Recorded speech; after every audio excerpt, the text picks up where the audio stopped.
Neighbours Back from Hell. Well, let's find out what this is about.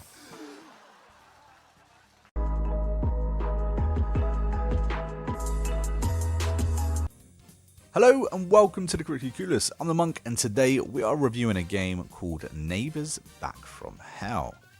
Neighbours Back from Hell is a whole TV show based on playing increasingly outrageous pranks on your grumpy neighbour to keep the audience entertained. It's good to be bad in this early 2000s trash TV inspired slapstick extravaganza. It's been published by Handy Games and developed by THQ Nordic.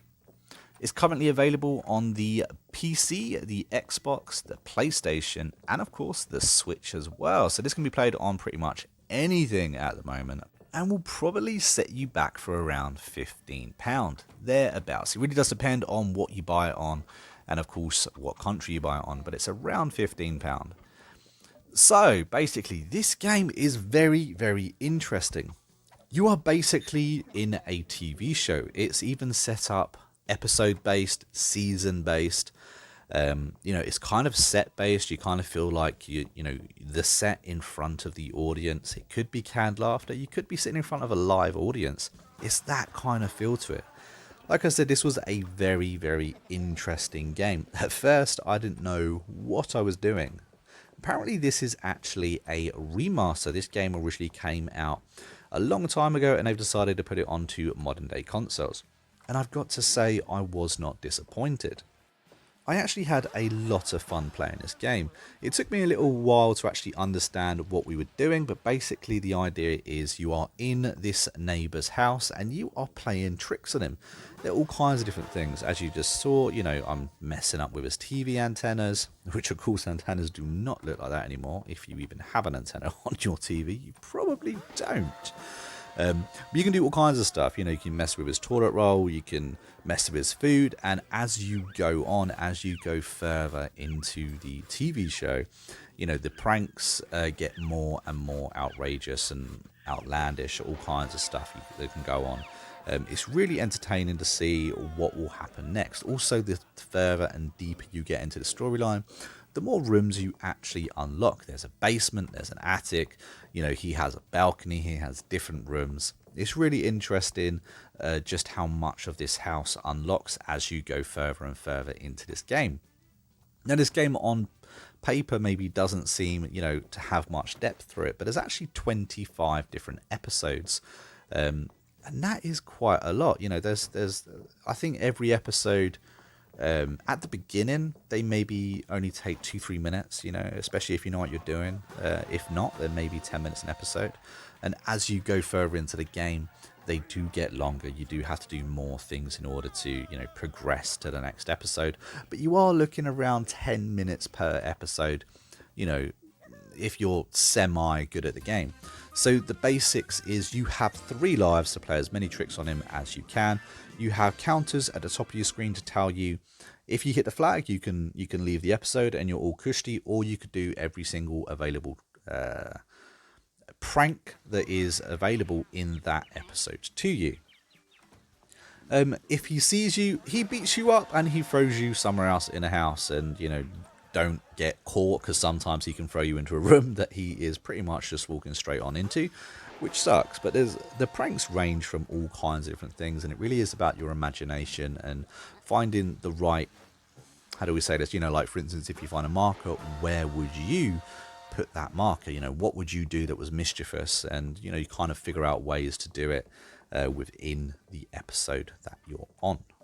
But like I said, I actually had a lot of fun playing this game. I feel like it's open to a huge amount of a huge audience, really. I think that kids can play this. I think that adults can play this. I myself really enjoyed this. I currently played it on the Xbox One, and it's good to see that it's on so many different systems. So it really can get, a good audience. I feel like it's one of those games that is going to fly underneath the radar, and it's probably not going to get as much playtime as this game actually deserves.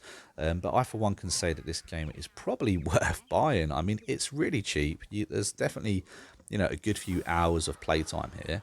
And it's one that is fun and it's light-hearted. It's simple. It's one of those games that it doesn't take itself too seriously, and these pranks, they don't get too naughty. You know what I mean? It's just it's a funny game. It's a game that will make you laugh, um, and it definitely made me laugh. And quite honestly, I don't really have too much of a bad word to say about this game. I do think it's priced really well. It looks good. It sounds okay. The all the music in the game is definitely fitting for the era of time that it's trying to represent, you know. And again, this game isn't too short, and it's not one of those games finally that you actually have to grind in. You know, this is an old school classic game. It's got old school elements in it, and it does what it wants to do, and it does it really well. So, given all of that, I'm going to give this game a solid and respectable 6 out of 10. I would recommend picking it up and buying it either on the Xbox store or wherever you want to do it, whatever system you're currently playing on. I do think it's priced really well, and it's definitely worth picking up. And a 6 out of 10 for a little game like this is definitely worth a go. If you've enjoyed this review, then don't forget to hit that like button and of course to subscribe to the channel. That way you don't miss out on more reviews just like this. Like I said recently, I've really been enjoying these smaller games. They've been really interesting, and they all seem to be very unique. This again is a game that I just simply have not played this type of game before. I've never seen a game where it's set as a TV show, and it does it really well too. It's a light-hearted manner, but like I said, it does it very well, and it's very unique. It's something that I just haven't seen before. If you have played this game originally, because of course I haven't, this is the first time I've been introduced to this game, but if you played this game originally, let me know what it is like. You know, is it as fun the second time around? Because I'm imagining this is pretty much the exact same game that was originally released. So let me know in the comments, and I'll do my very best to make sure that I reply to each and every one of you guys. And if not, has this game come up on your radar, or is this the very first time that you're actually hearing about this game? Because unfortunately, like I said, I fear that this game isn't going to get the reach that I feel like maybe it deserves. It is definitely a fun game, and I think that these type of fun, non-grindy, just hilarious games, there aren't enough of them. There really aren't. But anyway, I have been a monk, and we've been a Critically Clueless.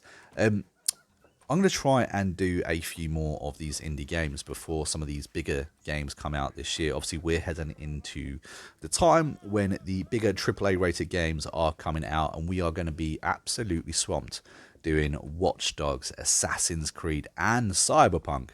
But before all them come out, I'm going to try and get a few more of these indie games out, or these smaller games out, because I'm really enjoying them. I'm quite pleasantly surprised, actually. So let's see how many more out that I can actually get.